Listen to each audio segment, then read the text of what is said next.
大家好，我是依然。电车在欧洲的第二季，我们继续连载。很多朋友啊，对于奥迪、宝马、大众、通用在中国雇佣中方的这些经理人啊，他们熟悉中国的文化、市场、消费者的习惯、媒介，还有这里的经销商网络，然后帮助这些国际品牌开展在中国业务的本地化。大家对于这些事情习以为常，但是我们中国的企业走出去的时候会面对什么呢？3月份在德国的慕尼黑，我们就有幸和这个长城公司欧洲区的市场总监 Simo 有一个午餐兼采访。我和文翰问了他好多问题。一上来呢，这个首先我请他做一个自我介绍，讲讲他的职业履历。非常有意思的是，作为一个德国人，他似乎整个汽车职业生涯都在为来自东亚的这个品牌工作。首先是日本的本田，然后是在起亚的很多年，而现在他又转战到了中国的长城汽车。I've been working in the automotive industry for a bit more than 20 years, and I worked for Asian car companies all my career, starting with Honda, Japanese, worked on the motorcycle and on the car side. And then I spent a total of 12 years at Kia, working for the European headquarter, starting from 2007, long time ago, building up structures, processes in their European headquarter. I've had a marketing director position for Nissan in Germany, Austria, and Switzerland. So 21 years, Asian car companies, European headquarter, German market, and also having a lot to do also with retail network. So quite broad experience that I can now use here to set up our structures in Europe. Which car do you own now? I have a very old car that you may not even have heard about, and the brand is called De Tomaso. Never heard about that. It's an Italian brand. Okay. They were founded in the 1960s. Quite successful at the time, so 60s and 70s. For some time they owned Maserati, they owned Ducati, so the motorcycle brand. But yeah, they went bankrupt sometime in the 1990s. And they produced one car that you may know because it has been huge in the US back then, which was the De Tomaso Pantera, mid-engined sports car. And I have the coupe version of that car, which was only produced 400 times in 16 years of production time. Have you ever owned an electric car? Yes, I do also have an electric car. Currently, I'm still driving a Kia EV6 from my previous company. So it was my previous company car, so I just bought it. And I'm still using it.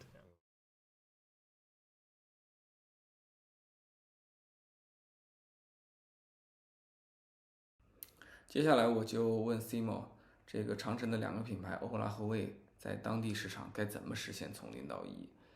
虽然当时呢，我已经在欧洲周游了很多国家，做了很多的考察，也已经感受到中国车去欧洲绝非一日之功，绝对不容易。但是听到一个当地人，一个经营当地汽车工业市场营销这么多年的资深人士，亲口把这些困难带着细节讲给我，确实还是让我印象非常非常的深刻。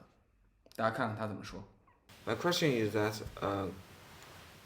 for the European markets, they know German brands, they know Italian brands, they know even Britain brands, and Japanese and Korea. But for them, I think a Chinese brand could be very, very new things.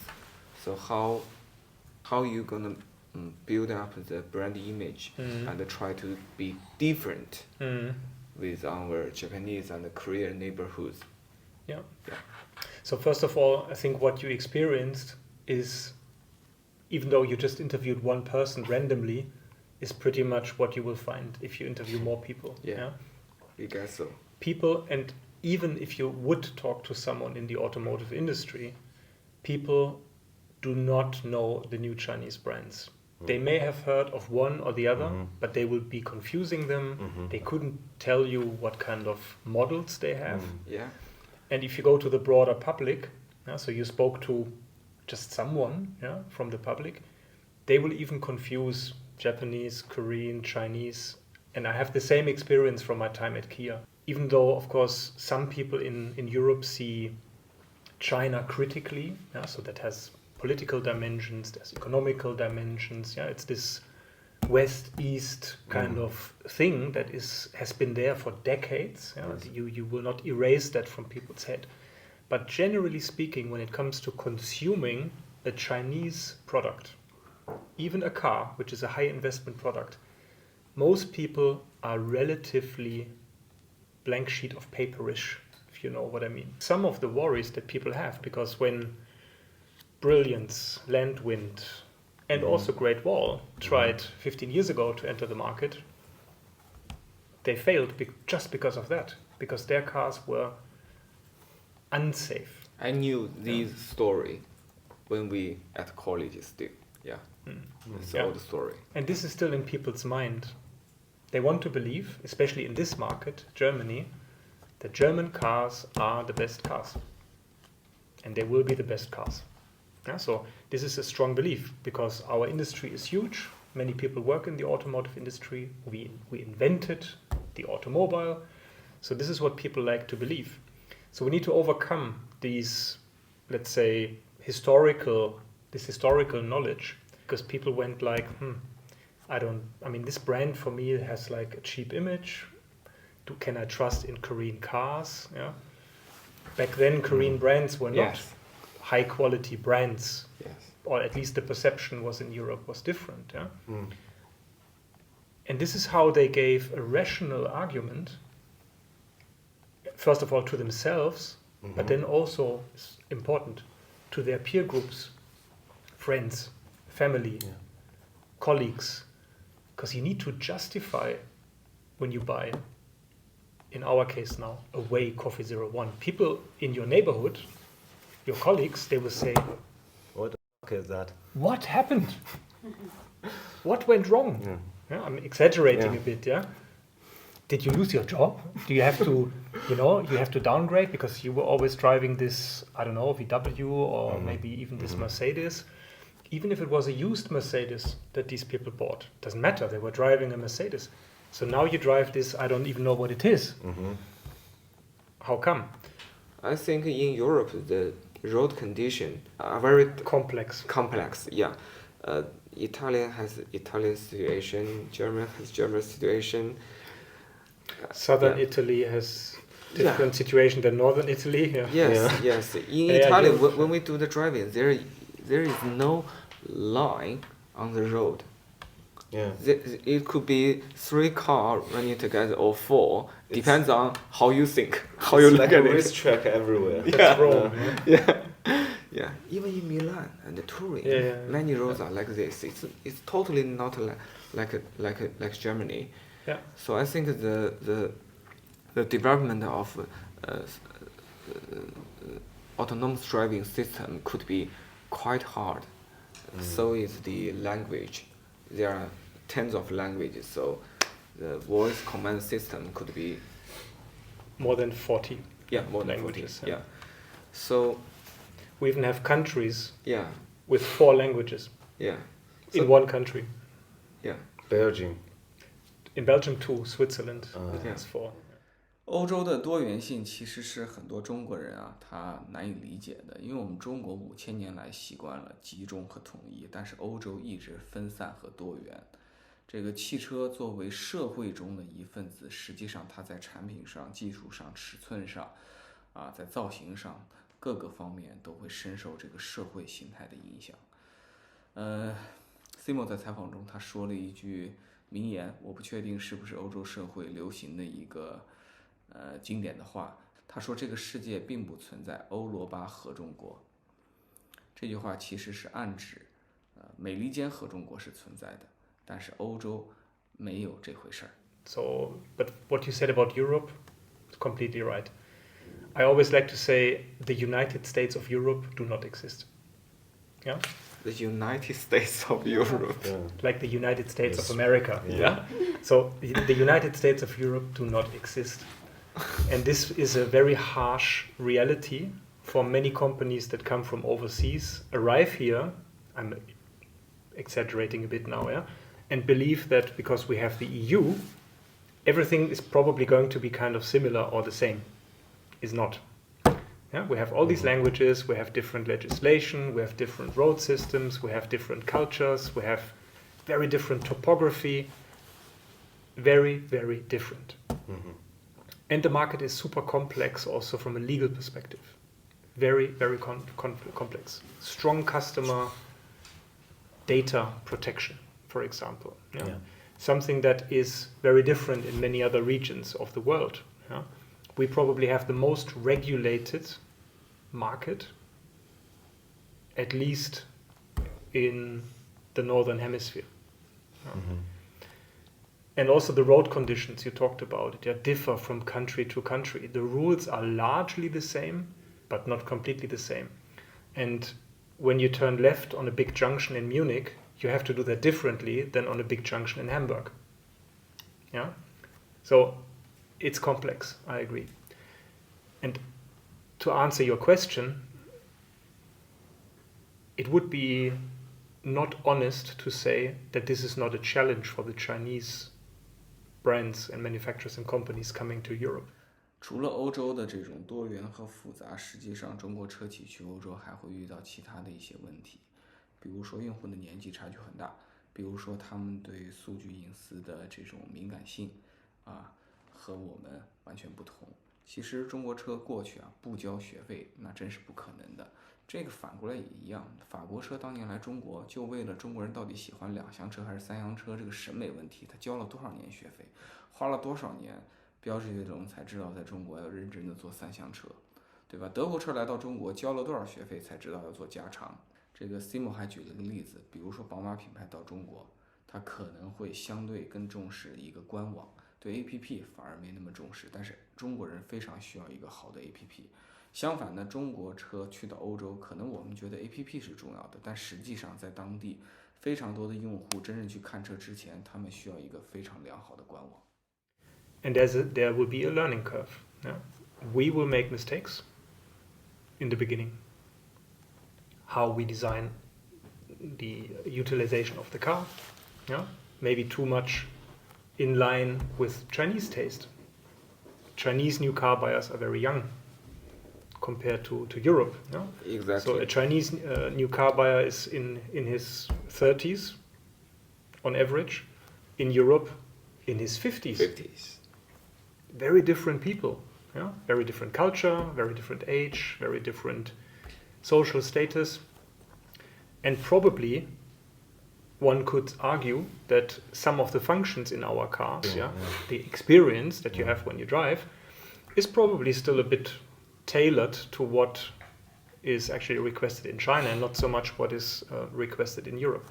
So that's something that has to be learned. And we are very honest and transparent about this.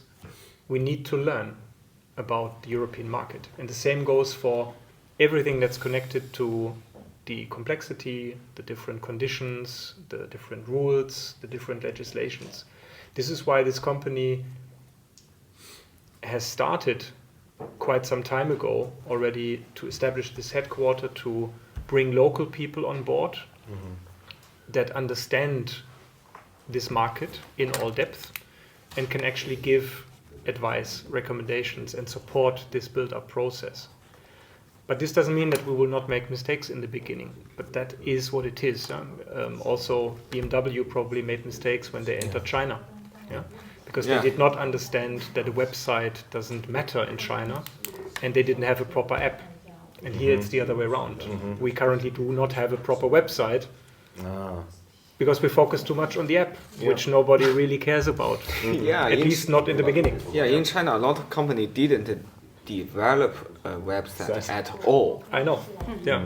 So for us, unthinkable, because a European customer, even people in their 50s, 60s or 70s, will do a lot of their preparation before buying a car, before even entering a showroom for the first time. They will do online. on the website. But this has to be understood first of all. Yeah? So learning curve, we will not make everything right from the start, but our advantage, I believe, is that we can adapt relatively quickly.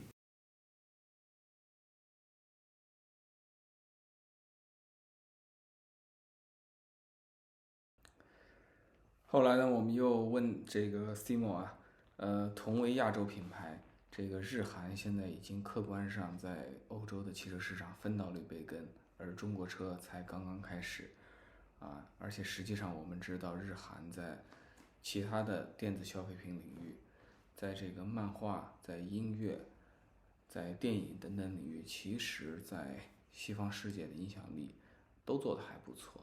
那我们这个后来者，来自中国的玩家，该怎么去追上他们呢？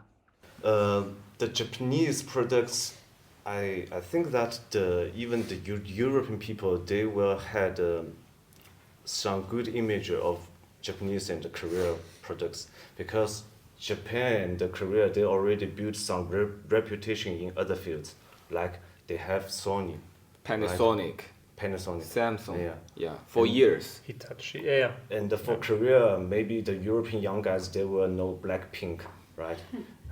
And they will know the Gangnam Style, right? For the European young people or just a European citizen, they know very few about China. Yes.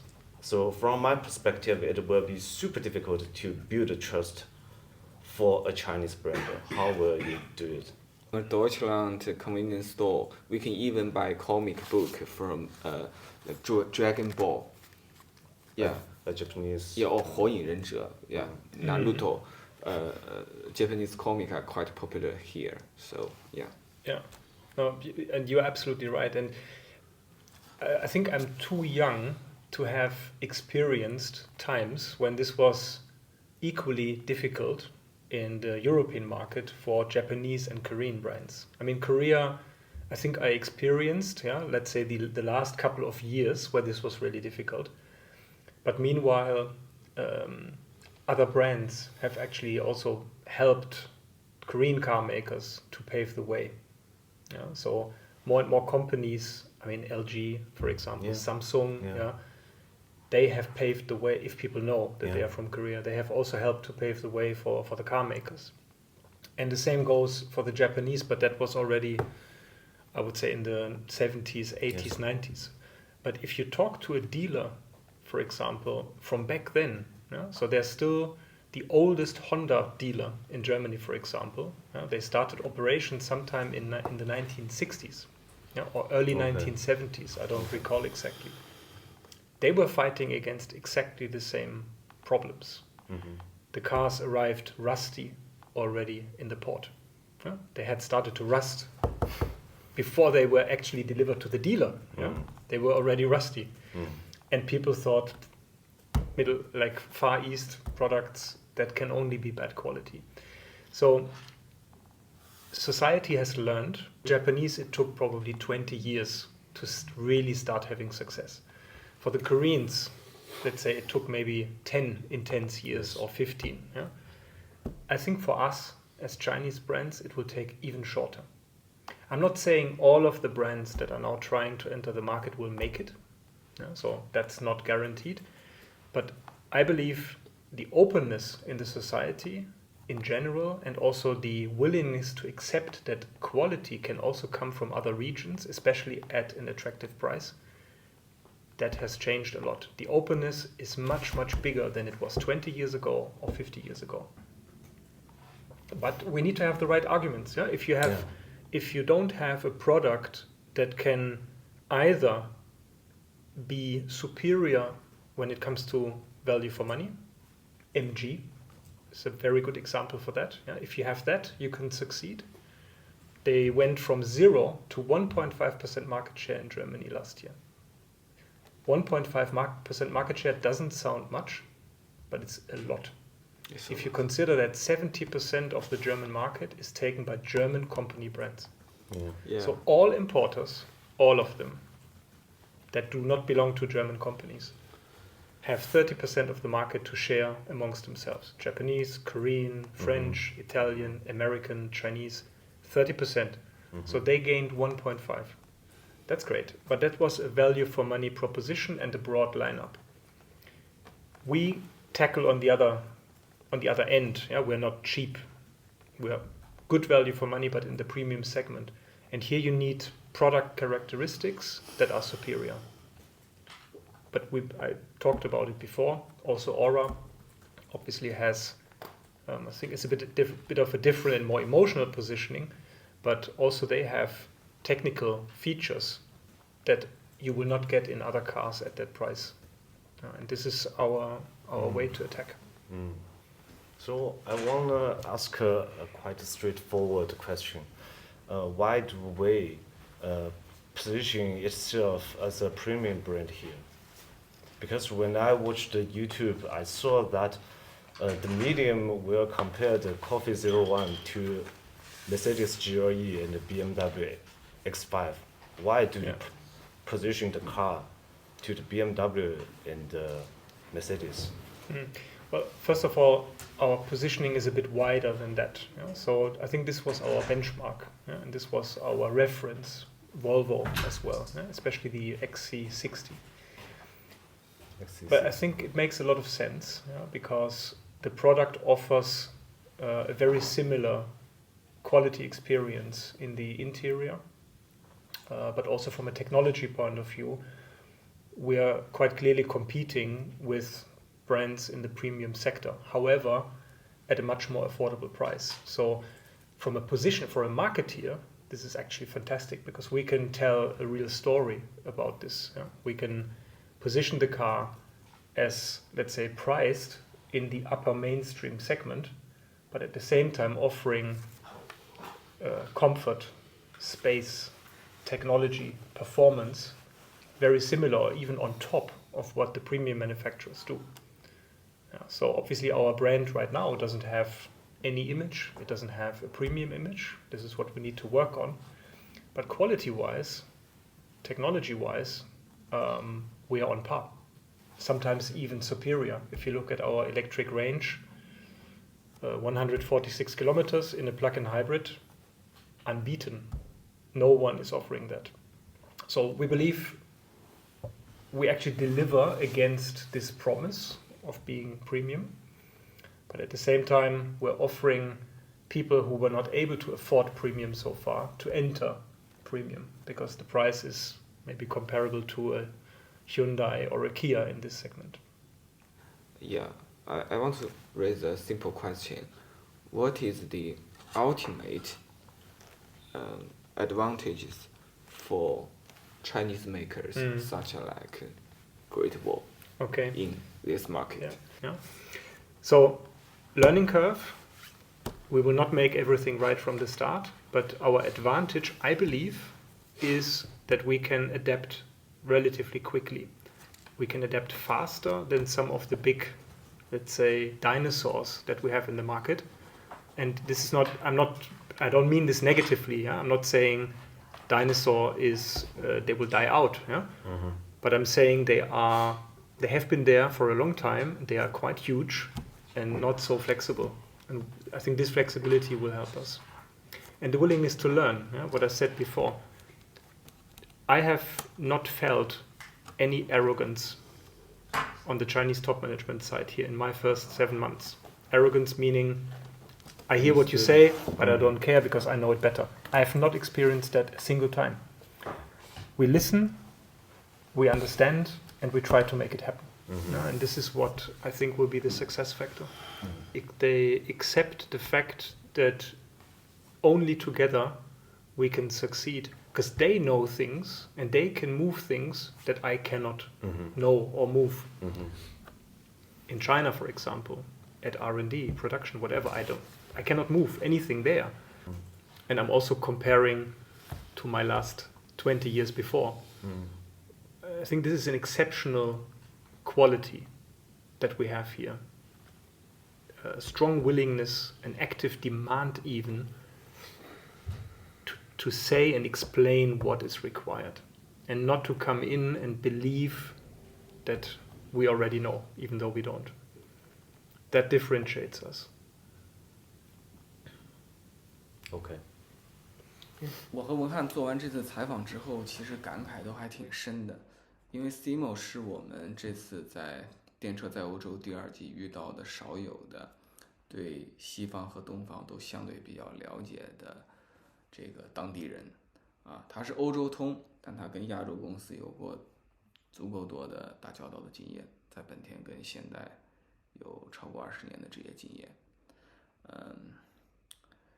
顺着他这个人，我也想说到，任何的事情的背后是人，对吧？你跑到欧洲做生意，表面上是你把车卖过去，你把你的企业流程、把你的投资、把你的文化、把你的制度带过去，但背后实际上你是要在当地捏合一个很好的管理层团队和员工团队。在这个过程中，你不可能全用中国人吧，对吧？你会大量的整合来自各个国家的这个西方世界的这个员工，那么你怎么能找到当地的优秀的管理者、当地的优秀的员工，并且有一个好的管理方法，能够把大家整合起来，很好的去开展工作。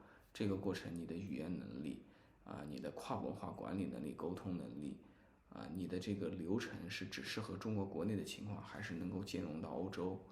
你对当地的劳工法规和社会文化的这种适应能力，这里问题多了去了所以说呢，这事儿其实很不容易。毕竟我们中国公司实际上在过去的很多年来擅长干2个事情，一个是在中国开一家公司服务中国的用户，一个是在中国开一家公司替老外的公司打工，成为他们的供应链的一份子，帮他们提供物美价廉的中国制造的商品。